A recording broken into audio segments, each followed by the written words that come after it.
Thank you very much for everybody for tuning in. I'll introduce our organization that's hosting this, and then I'll introduce each of the speakers and I'll let them take it away. This is going to be very, very interesting. We're fortunate to have two very qualified people, Bobby Brumfield and Julie Shrader. My name is Michael Adams, and I'm the president of the Nebraska World Affairs Council, which we affectionately call NUAC.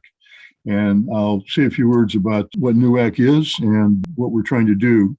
So we're a nonprofit, we're apolitical, and we focused on trying to help Nebraska students, young professionals, community leaders, and others develop a sense of world affairs so that they can be better informed in this highly complex world that we all live in. Together with our partners, we focus on three primary sectors: students, young professionals, and community leaders.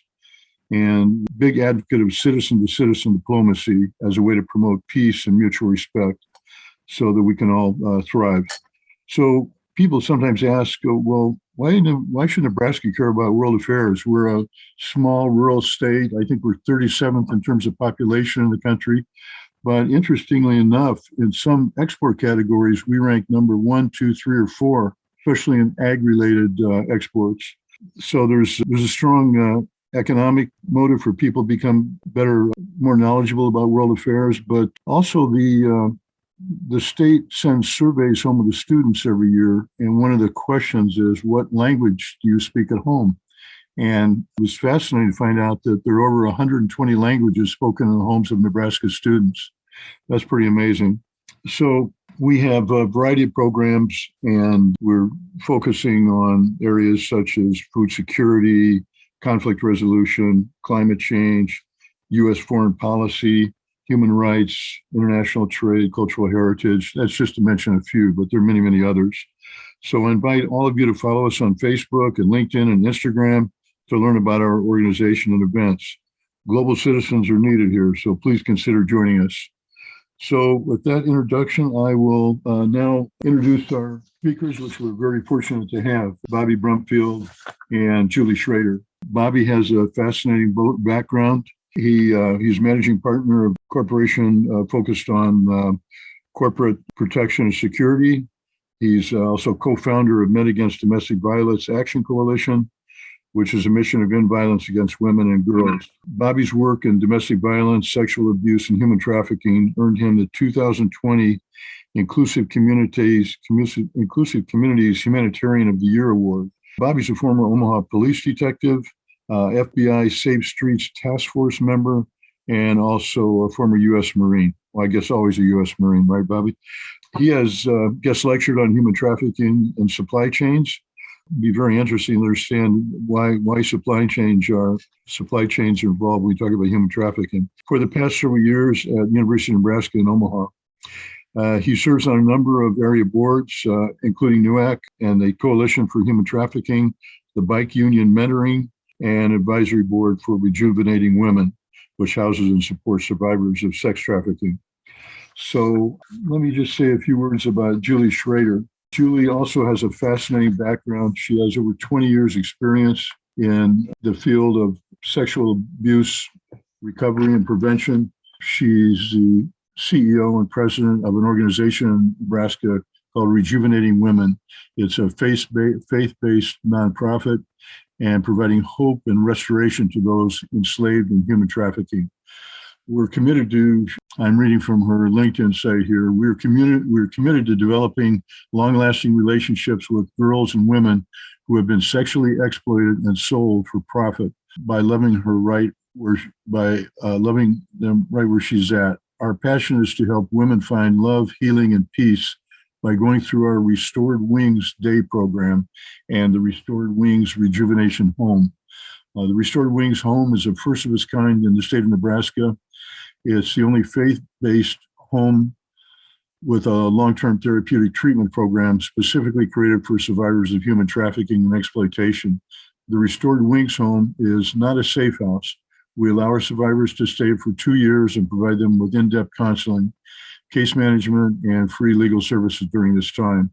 We understand that each woman has a different place in her healing process, and thus the treatment is individualized to each specific woman. So pretty impressive speakers, and we look forward to sharing their experience and expertise with us on the topic of global human trafficking and the local impacts here right in Omaha.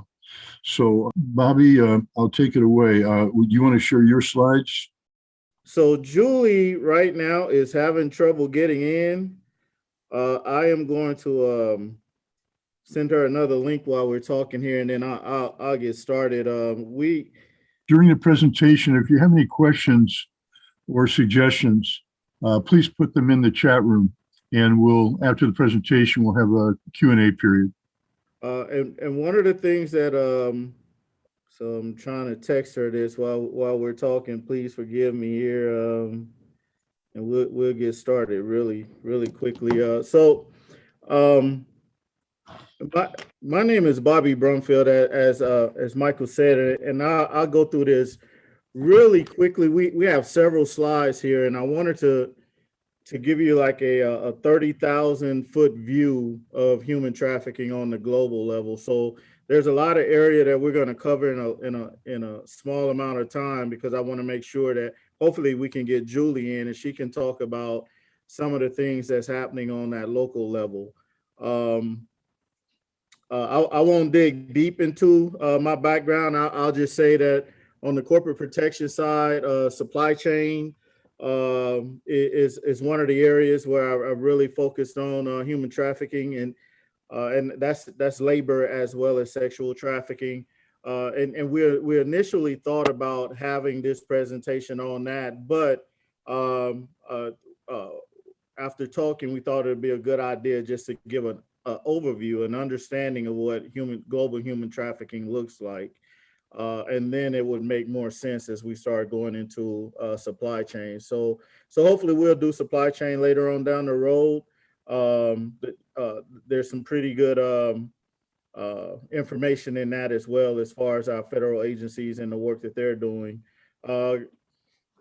Also with brands as well. So I'm sure you've probably seen periodically where brands have gotten in trouble for whether it's child labor in their supply chain, or as recently as the beef plant in Brazil that actually has murders and farmers losing their land embedded in their supply chain. So it's a pretty interesting area to talk about as far as human trafficking. I got involved primarily with domestic violence and the overlap with human trafficking, which led me to get into the board of the Coalition on Human Trafficking, and of course, Omaha Police and Safe Streets Task Force. This is Julie, who's just an amazing individual. She's I've learned quite a bit from her, and I hope she can get in at some point here soon. She's doing a tremendous job here locally. She's one of only, I want to say 38 houses 28, I believe, houses in the entire U.S. I'm in, Bobby. So, she's in. Yeah, Great. I'm in. 33 houses.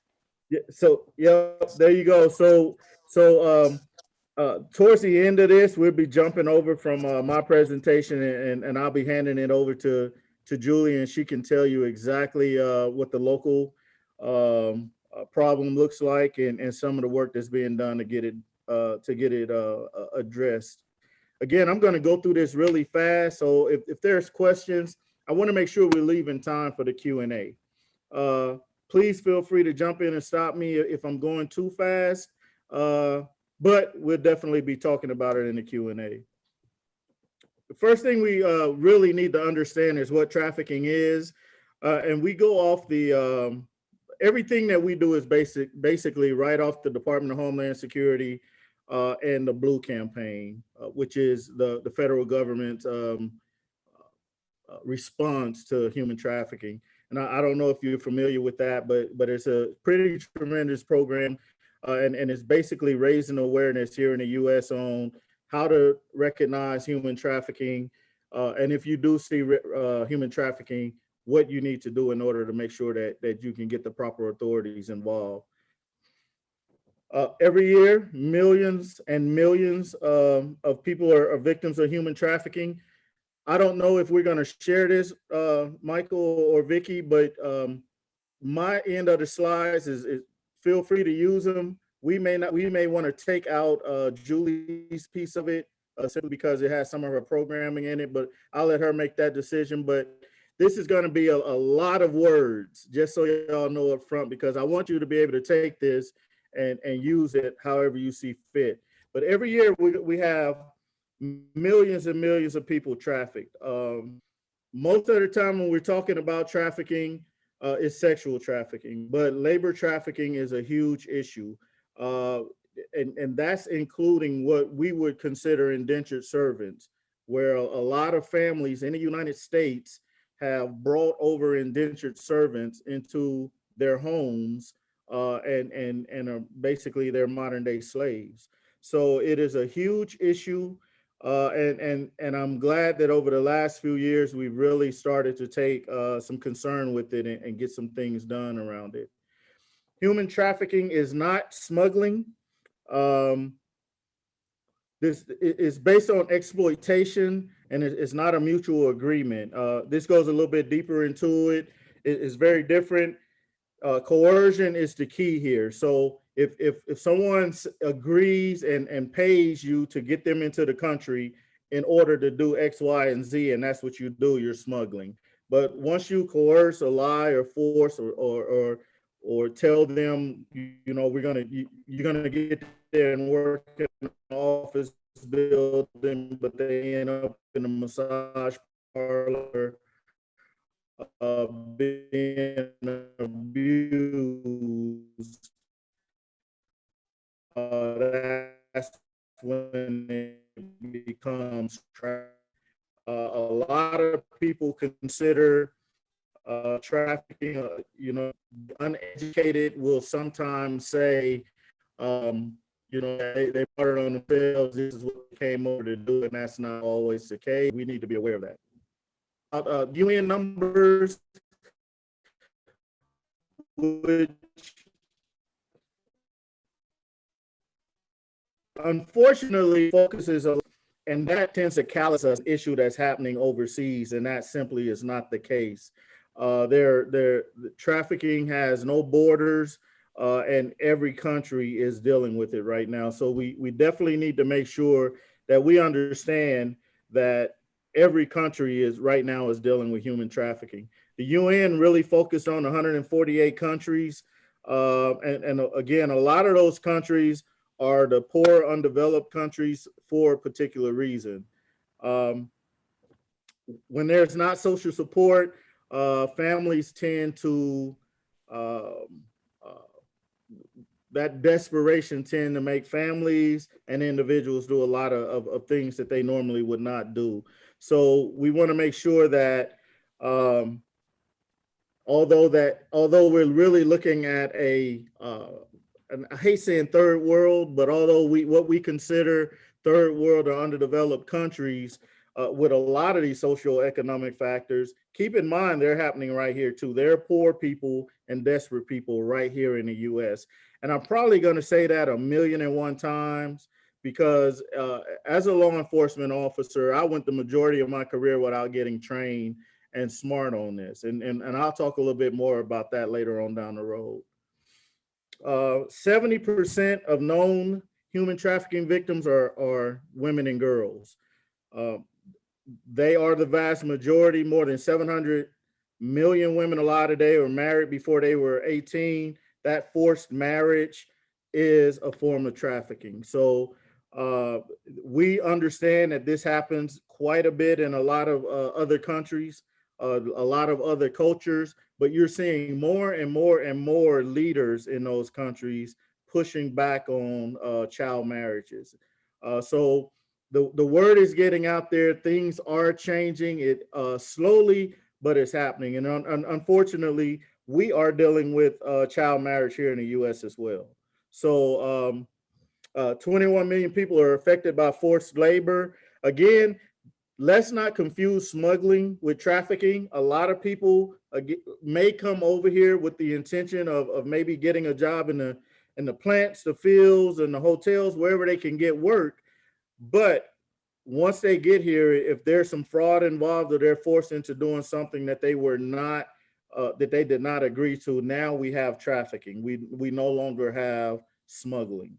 So we definitely want to make sure that we're not making that mistake and grouping them all together. Agriculture, mining, construction, domestic work are some of the areas where most of this fraud is happening when it comes to labor trafficking. Half the children in countries affected by conflict. There is definitely a problem with sexual and gender violence in conflict. The United Nations has actually started a department that focuses on conflict-related sexual abuse. Is such a huge deal, such a huge factor that more and more of the developed worlds are starting to get involved with it. There are incidents where soldiers have been paid rather than in cash or in money. They've been paid with go out to this village and you can rape as many women as you want. Those are things that the international community is really starting to focus on. But of course, you know, when there's so many other issues, things tend to fall between the cracks. But there are organizations out there that are standing up and trying to fight that. A lot of those organizations are also the same ones that are fighting against child soldiers. Despite having basic laws to combat human trafficking in place in most countries, conviction rates remain extremely low. Money has a lot to do with that. I'm sure that you know we have the Foreign Corrupt Practices Act now that has adopted some of the trafficking speech. So slowly but surely, we're making some progress. But I'll talk more about the conviction rates here and law enforcement's role towards the end of this. Again, I know I'm going fast, and but I want to make sure we get plenty of Q&A time in. So the biggest driver is poverty, not having enough to get by on, and traffickers understand this. It's a $150 billion industry. Some say it's the second to drugs. But I think that number is pretty soon trafficking would probably overcome drugs. And the reason I think it hasn't now is that you're going to see in this that there's a lot of known. The word known is going to be used over and over and over. Those are because those are cases where people have actually been identified. Think of all the people that we have not identified that are trapped in sexual and labor trafficking. So that number that we have is even higher. We know that because we're basing everything off our known cases. 99 billion of that comes from commercial sex exploitation, with 51 billion coming from that labor side. And those things can overlap. A lot of labor trafficking can turn into sexual trafficking. So we definitely need to keep that in mind. You may have victims of both. Traffickers trade their victims as commodities. These are not. Another thing I hate is it's the same problem we had with the war on drugs. We're making the same mistake with the war on trafficking too, is we're concentrating on that street level. When you see the pictures on the news, all you see is the street level pimp, where this is big money and there's organized crimes behind it and there's a lot of wealth behind it, and a lot of your sellers and buyers are extremely wealthy people. So we need to make sure that those are one of the things that's something that we definitely keep in mind. This is not a down in the slums crime.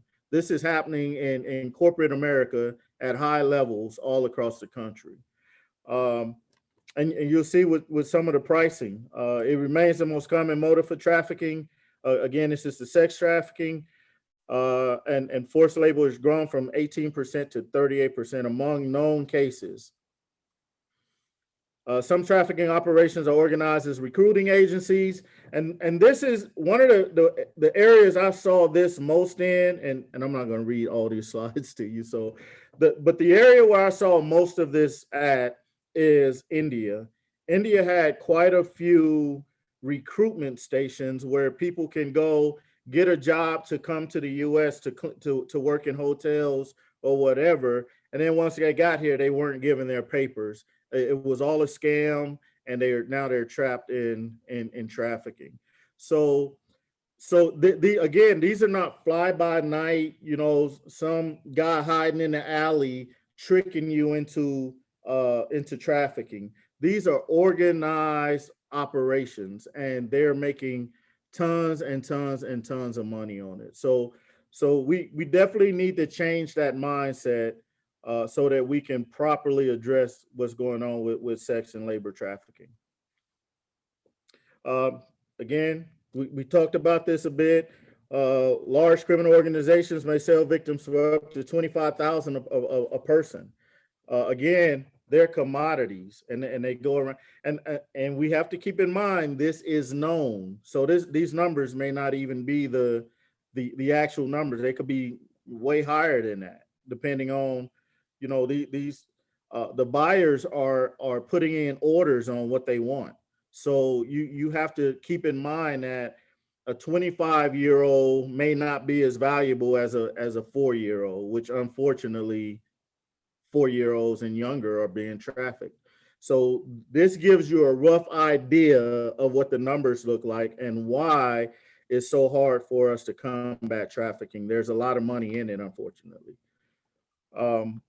As they go down the chain, that price drops, and we're talking about human beings, where their value in the trade is dropping until they're at the point where they're murdered or just left stranded somewhere in the middle of nowhere. So it is a serious issue. It's definitely a serious human rights issue. Victims of trafficking within the national borders can be sold for as little as $250. And again, it's just like drugs. If I'm taking a risk to move it across international borders, I'm charging you more for it. And it just trickles down the further you get down the line. Does anybody have any questions right now, or am I good to go with moving forward? All right, and we got the chat going. So forced labor is on the rise. This is something that really got me, though, was that, speed up, is that the adult women are dropping. And I have some speculation on why that is. And unfortunately, it deals with the commodity chain. But I couldn't find anything that actually detailed why that number is dropping. So I'll do some deeper digging into why adult women. But unfortunately, it's increasing for boys and girls, which tells you we're in a sick world. And boys and girls, for various reasons, are the chosen right now, and they're bringing in the most money. And that's horrible to say when we're talking about human beings and children. But unfortunately, that's what's happening, which is why I'm gonna make sure I keep pushing you to the Blue campaign, because there's always good information in there, and there's some more organizations out there that we can talk about as well. Pre-existing factors, we talked about it. Economic need, immigration status, huge. If you don't do what I say, I'm gonna turn you into INS. Taking advantage of the mentally ill, the child deprived of parental care, child dysfunctional family. Julie actually has she has some information on that she can share. And then again, keep in mind, there are multiple factors. It could be one of these things, or it could be several of these things. Forms of exploitation, sexual exploitation, forced labor, forcing people out to beg. You see this out in Vegas quite a bit. Young kids out trying to get you to sign up for their baseball program or whatever program. You see these young kids on the corner, and these kids are being exploited. There's no baseball team. These kids are forced to go out there and raise this money and take it back to whoever's handling them. So begging is definitely a form of trafficking that we need to be more aware of. I've seen it myself many times and never even thought of it as trafficking. Did not cross my mind that these kids could be are being trafficked. So removal of organs. I don't know if you remember, but 5, 10 years ago, this was like an urban myth, but it's not an urban myth. It's really happening. So we definitely need to when you hear things like that sounds like outlandish, you may want to take a deeper listen, and if there's something there, if there's smoke, there's fire, make that report and let the authorities sort it out. The traffickers' use of technology, we all know that they have taken technology to a whole nother world. Now we're talking about NFTs or NFPs. I don't even try to keep up with the changes in technology, but a lot of the traffickers are. There's a huge number of child porn out there, but that is not the only way that traffickers are using it. I can't think of the name of the site, Backpage, I think it was, or Backstory, several years ago. Yep. Yeah, it was Backpage. Yep. Backpage. There was a huge problem with that organization, and it took years to get them finally put out of business. But when they go out of business, I mean, there's so many, there's Pornhub, there's all these different porn sites where a lot of the women that you're seeing in those videos are being trafficked. A lot of them are forced to do what they're doing. So technology is a huge boost to the profits of these traffickers. And I'll talk about the challenge here in a second. The very first case of online trafficking recorded by the UN was in the early 2000s, and it was a freestanding web page. So this was probably well before, I don't know when Backpage started, but this was not Backpage. And it's not just in the US, this is happening across the country. I mean, across the world. All right, so these are some of their recruiting strategies. The hunting, where they actively pursue a victim. And a lot of these is these I want to be your boyfriends. And then you have the fishing, where they're throwing out job opportunities. Hey, my cousin has a hotel, my cousin has this, and looking for workers. And of course, desperate people take desperate risks. And when they get here, they find out that they're going to be taken advantage of. And what do? You can't go to law enforcement. A lot of times you're locked, literally locked in place. So once they get you here, it's really hard to get out of it. Then think of the language barriers, think of the religious barriers, think of the family structures, think of all those things that traffickers are using against them. All right, the Sustainable Development Goals, which is one of my favorite things in the world. My company is focused around Sustainable Development Goals. One of them is SDG 5, which is gender equality for women, but more specifically for ending violence against women and girls.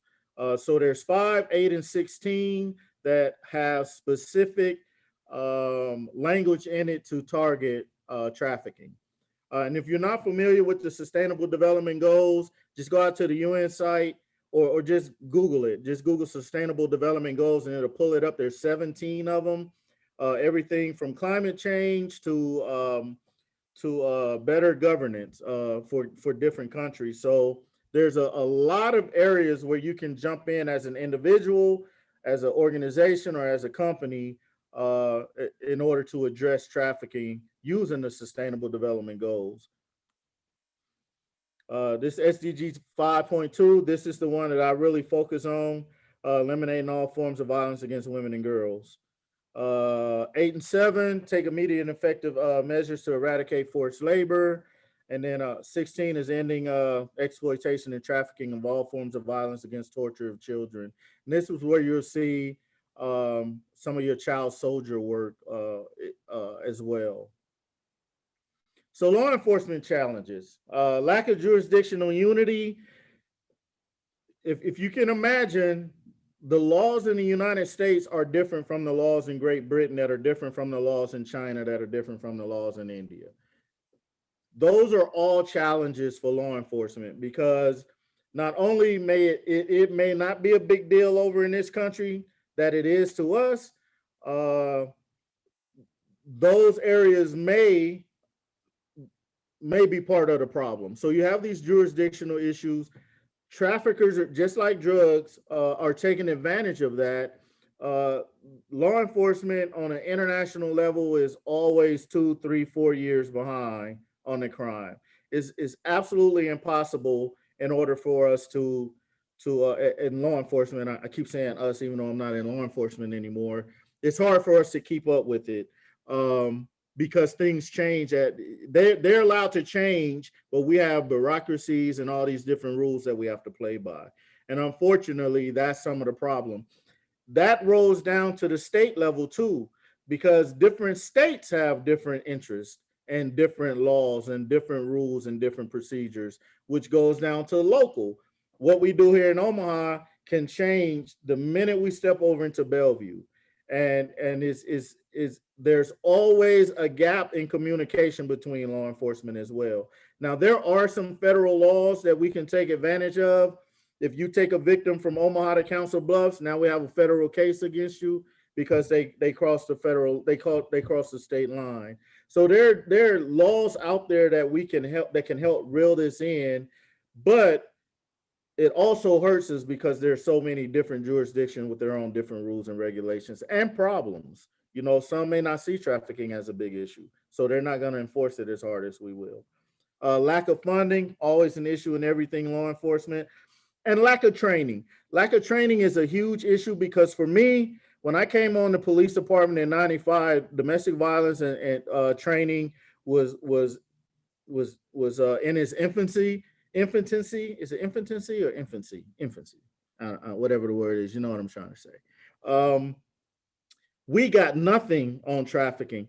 I worked drugs pretty much my entire career, drugs and gangs at the local level, and then over on the Safe Streets Task Force level with the FBI.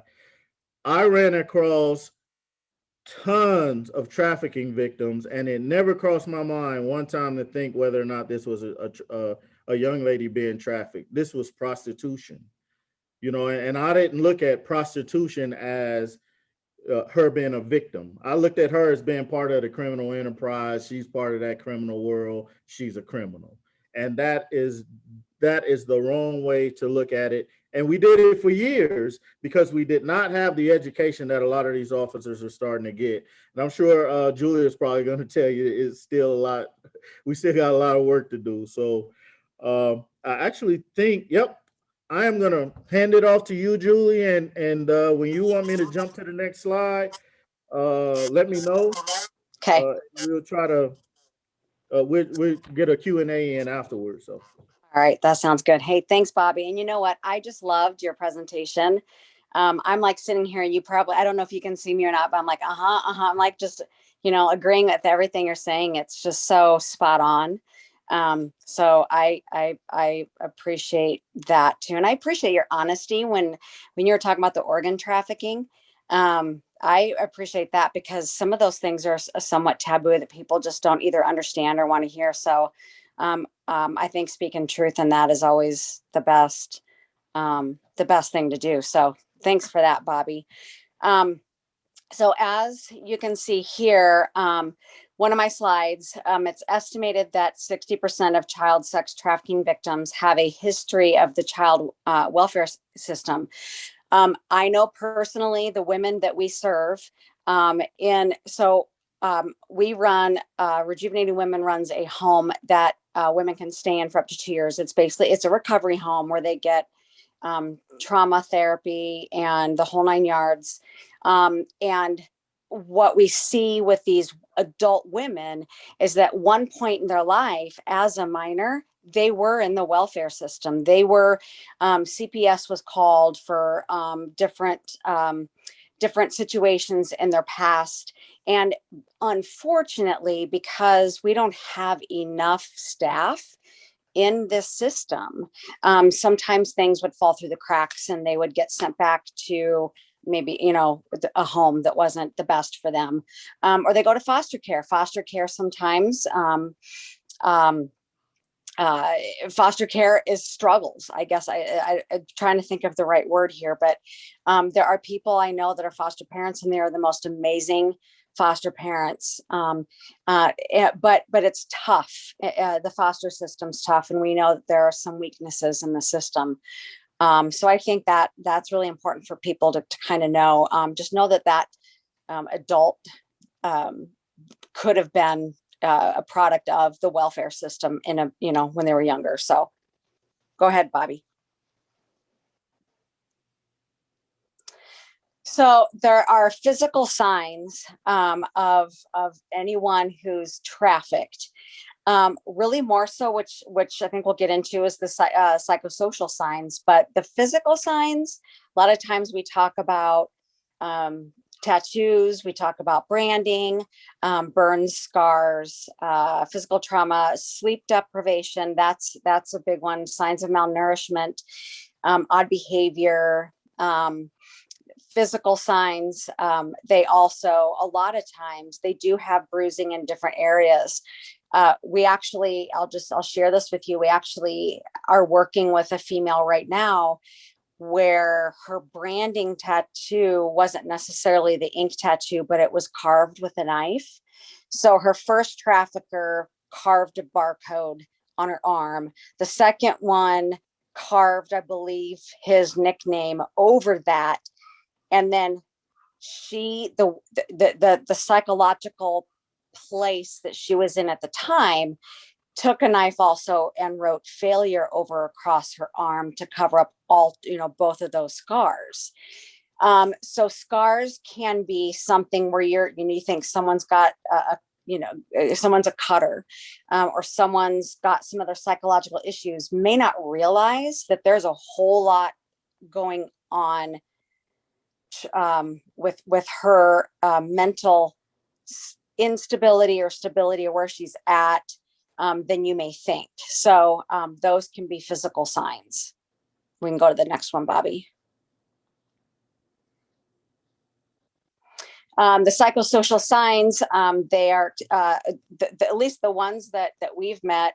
I've met so many survivors. A lot of times are manipulative, and you can pick up on that pretty easily, but that's as a survival mechanism. I've had people say, well, how can you say they're manipulating? Well, I say that because it's the truth based on how they've had to survive being where they were at. That's what they do to get what they need and what they want. They do tend to lie. Plus, there are times that they are drugged and or taking drugs that sometimes their memory can be a little jumbled. They don't know if it was a dream or if it really happened. And a lot of times for our program, like our therapist will work with her and be able to get some of those things out. But they try to minimize as much as they can. That's a boyfriend. It's a boyfriend. No, he loves me. He loves me. It takes us to kind of direct her so she can come to her own conclusion. Oh, wait a minute. I guess he didn't love me, and I don't love him. He was really my pimp and not my boyfriend. So a lot of times, especially if they're youth, they will miss school a lot. Their grades start to plummet. They skip class. They'll be late to school. We just talked to a mother of a minor. No, it wasn't a mother. It was someone else, a teacher actually of a minor, who wasn't sure what to do with a girl that would come to school really late sometimes, or she'd leave really early. Sometimes she'd come dressed scantily. And a lot of times she would come dressed without a bra, where you could visually see things, and really suspected something was going on. And the teacher didn't know what to do. So actually, we just had that phone call 2 days ago, and called our office to ask our program manager what they should do. So those are definite psychosocial signs. You can go on to the next one too, Bobby. So the effects that human trafficking victims experience. And these are things that I've witnessed myself personally and that others have witnessed in our housing program. But of course, substance abuse. If you don't address the substance abuse as a key component when you're trying to help them get better or get to a place where they can be on their own independent, that you're going to have issues. Like their substance abuse has to be dealt with almost first before anything else is dealt with. They have sleep problems. They're insomniacs. They have immense shame. And what I mean by that, a lot of times you will see cutters because of the immense shame and because that's a way to release what they're feeling inside. They all genuinely have PTSD, and a lot of them have complex PTSD, which is much more difficult to treat with medication. And then again, the isolation from family and friends. Everyone that we've talked to, they get isolated. I actually bring this up on purpose. A lot of us, we've heard about what's going on with Britney Spears and the conservatorship and the controlling, with her father and things like that. There are obvious signs of abuse of her conservatorship or the conservators. And I bring that up because the isolating from family, friends, keeping someone against their will in a place where they don't want to be, and telling them they can't do this and telling them they can't do that, making, preventing them from getting pregnant or other things like that. Those are all their control issues of that trafficker or abuser. And those are things that we see all the time. Somebody was in control of them and mentally controlled them. And there's that mental abuse there too. And that breaks the person's everything down, their emotions, their mental abilities, everything gets broken down. You can turn it, Bobby. And so the demand for trauma care for victims of sex trafficking, this was very interesting. Again, the number of trauma care beds is unacceptably low for the 100,000 to 300,000 sex trafficking victims under 18 in the US. Now, Bobby also hit on this and mentioned that these are numbers that we know. These are, we know that the numbers are higher. We know that the rate is higher because there's so many that don't get reported. And then again, just like Bobby said in the beginning, nationally, there's only 33 residential homes, making it a total of 682 beds. And we are proud of the fact that we are one of the 33 homes, but there needs to be more. And what breaks my heart is it says here, 28 states have no residential programs at all for victims of sex trafficking, and there's no plans to open any. I also do know of 2 homes in the US that closed because of COVID in 2020, which is sad. And Polaris estimates over 800 minor victims of sex trafficking are identified and taken into custody per day in the US. And the gap in services represents nearly 20% shortage of available beds every day for each minor victim of trafficking. So this is both adult and minor. So it's sad to me. And actually this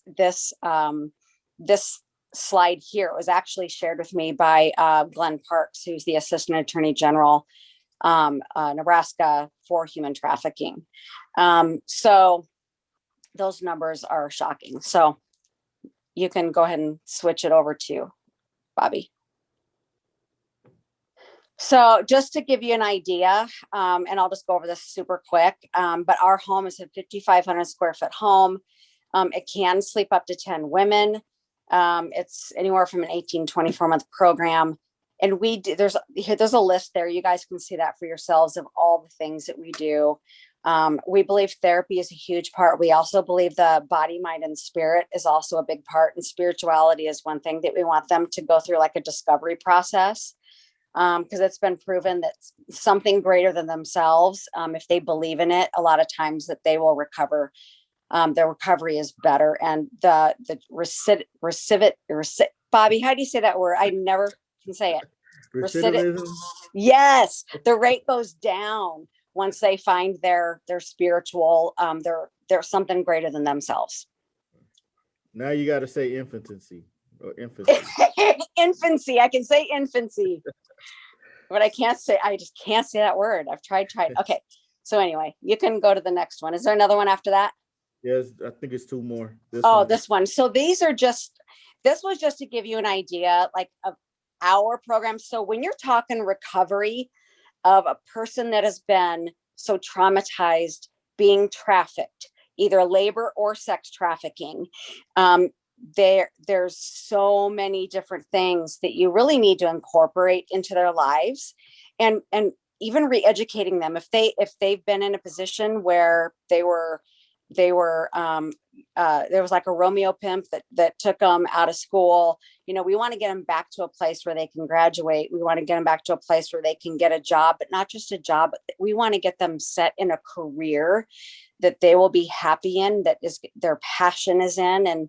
And that's where you're going to find the greatest success and recovery too, is finding that passion for each individual person.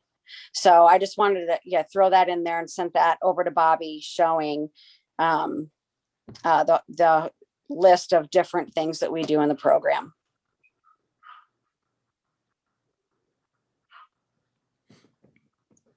And again, just a more general list there, breaking down the actual programs or curriculum.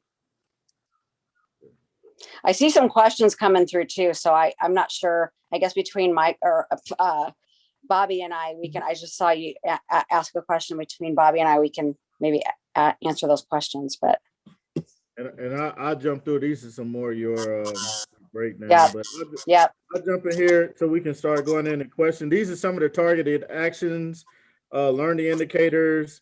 We got the National Human Trafficking Hotline there. Support local anti-trafficking efforts like Rejuvenating Women, that does an outstanding job. Use social media and educate your workplace and professional networks of the dangers of it. And I'll leave it here. So I think that's it. I'll leave it up here just so you can kind of jot those down. And again, I'm comfortable with you taking whatever you need out of these slides. I know some of this is proprietary for Rejuvenating Women, so we may have to remove some of those things.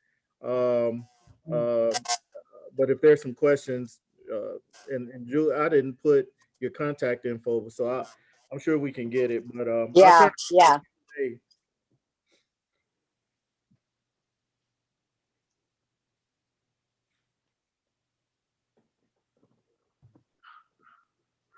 Did you ask me a question? I didn't hear you.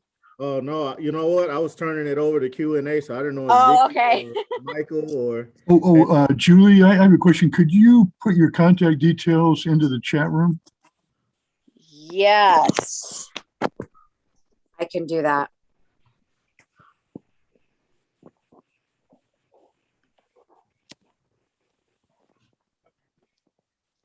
And I don't know, are one of you calling out the questions, or should I just go down the list? Or Either way is fine. I can read them off, Bobby. okay. So one of the questions is, can you explain the financial business model behind sex trafficking? Is it the buying and selling of especially women as a commodity? And what sort of prices are involved? You touch on that a bit, but I just wonder where do we get to these hundreds of billions of dollars in this industry? You know, and I'll jump in there. I know you can probably add too, Julie, but so it is a commodity. There is cash, is Bitcoin, is any way that they can make transactions, they're taking advantage of. Like I said, technology is huge right now. Just like a commodity, it's supply and demand. In areas where there's a huge supply, the numbers are not going to be as high. You look at Dubai, where trafficking is just incredibly high there. there's a huge supply of very wealthy people, so I'm sure the prices are sky high, all the way down to some seedy bar in North Las Vegas. So it just runs the gambit as far as what those prices are. Is there anything you want to add, Julie?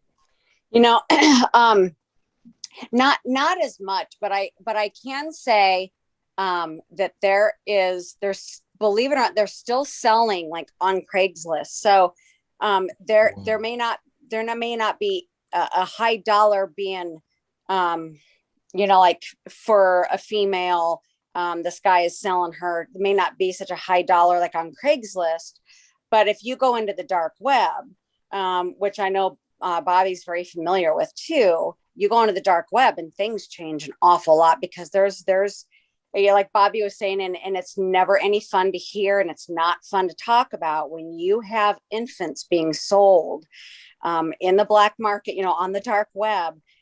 It's not cheap. And so these people are making so much money off of one human being. And a lot of times then that human being gets sold by another trafficker for whatever reason, and gets shared throughout the country, or, throughout the US, being taken from, state to state. A lot of the girls in our program, well, actually, I'm going to be honest again with you guys. Every girl in our program right now was trafficked by their parents or a different family member.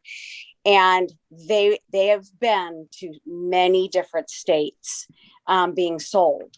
And so now we have them and they're adults. And so, the money that one can make, it's, for me, it's just unfathomable. I just can't put it's hard for me to understand, to be honest. Well, thank you for that answer. That is shocking. There's a question from Josie. Do you know if the police departments are doing anything to crack down on the nonprofits in the area that are actually cover-ups for trafficking? Well, that's a good question. Bobby, you'd probably know that more than myself. I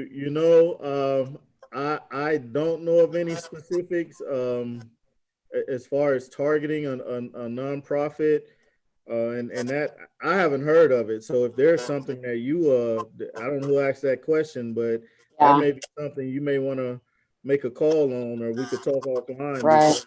I haven't heard of anything like that, but I'd definitely be interested in helping direct to the right person to answer that.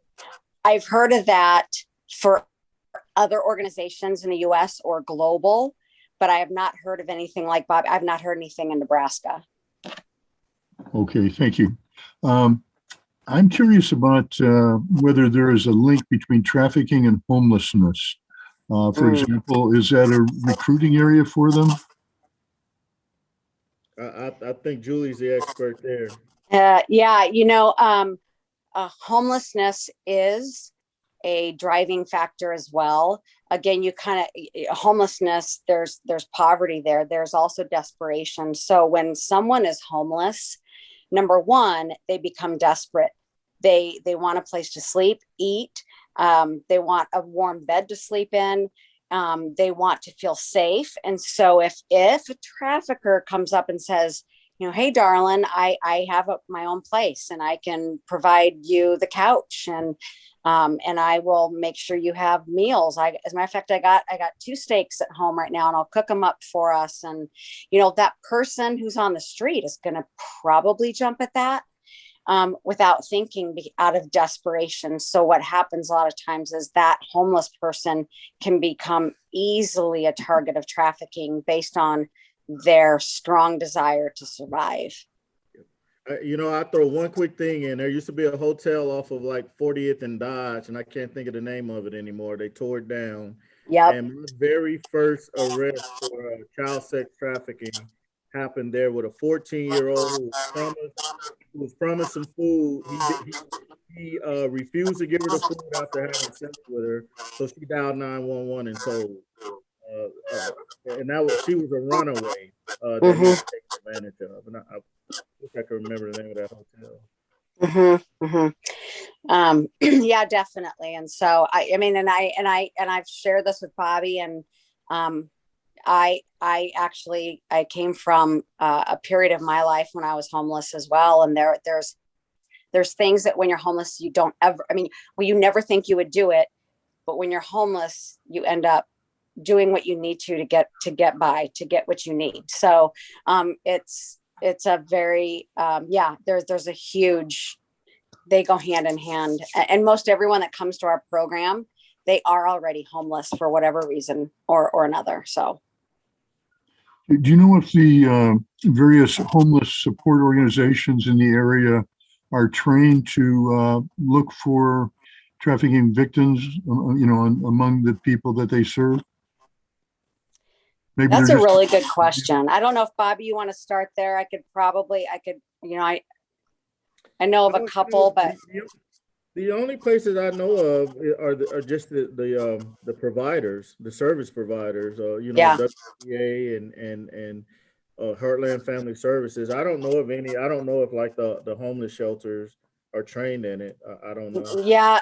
So I know Candace Gregory really well with the Open Door Mission, and I know that they've had people come in who have um, who have shown those signs of being trafficked, and there are people that have gone through their programs, male and female, that have shown signs of being trafficked. So I don't know that there's actual training. I've never been asked to go down there and train on it. I know other people in the industry. I know that they haven't gone down there to train on it. And then as far as like the Francis House, we've gone down there and like handed out bags for some of the people, and like backpacks with, supplies and things in them. And I know that it's been taken over as Sienna Francis. So I don't know at this point if they have training, but we've never been asked. We're only one organization though to go do training for them. So I guess I don't know firsthand if there's actual training happening at those two homeless shelters. okay, thank you. You're welcome.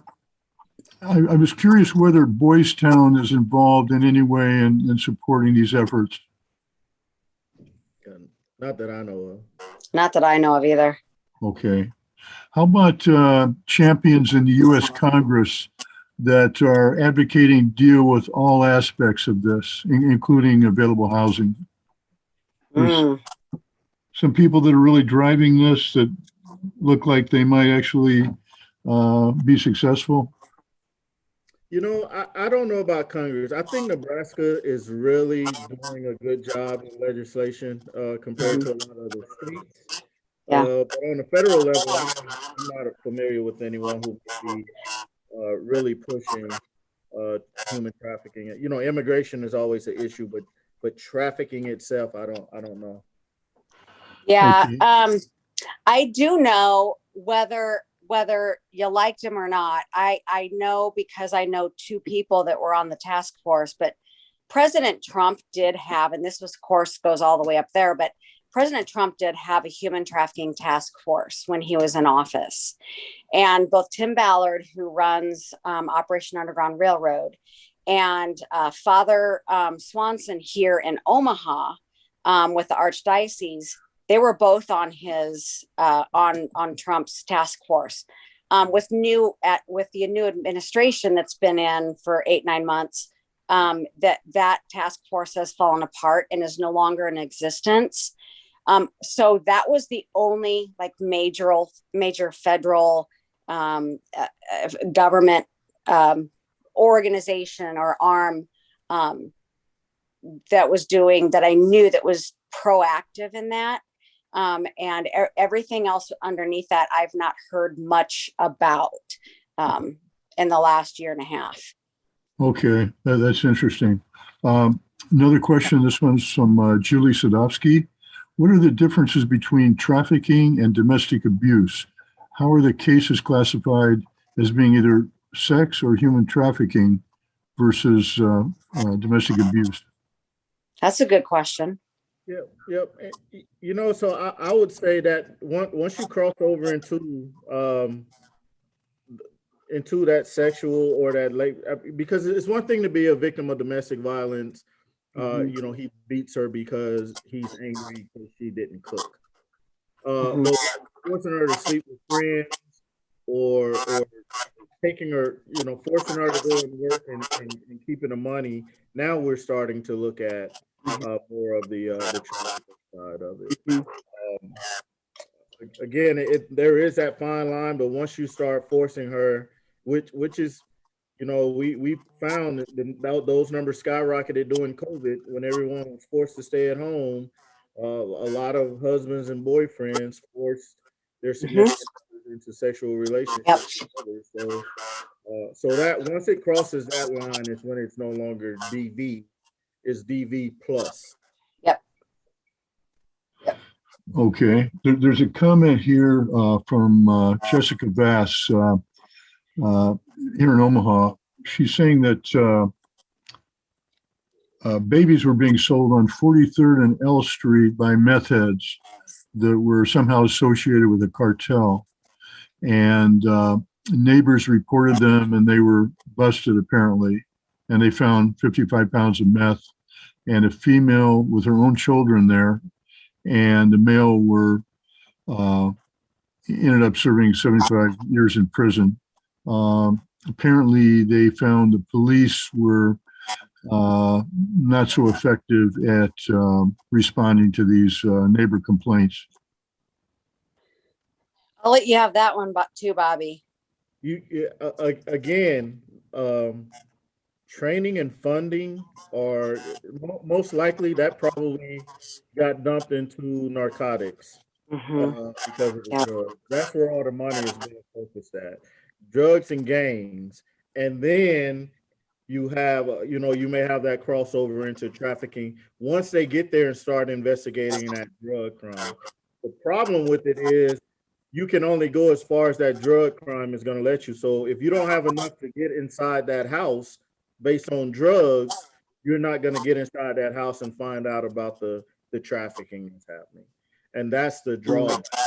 You're playing along drug guidelines or firearm guide, you know, another crime which leads to that. Because unfortunately, we don't have a human trafficking department on police departments. You know, every once in a while they'll pull together a task force, but that goes as far as funding goes.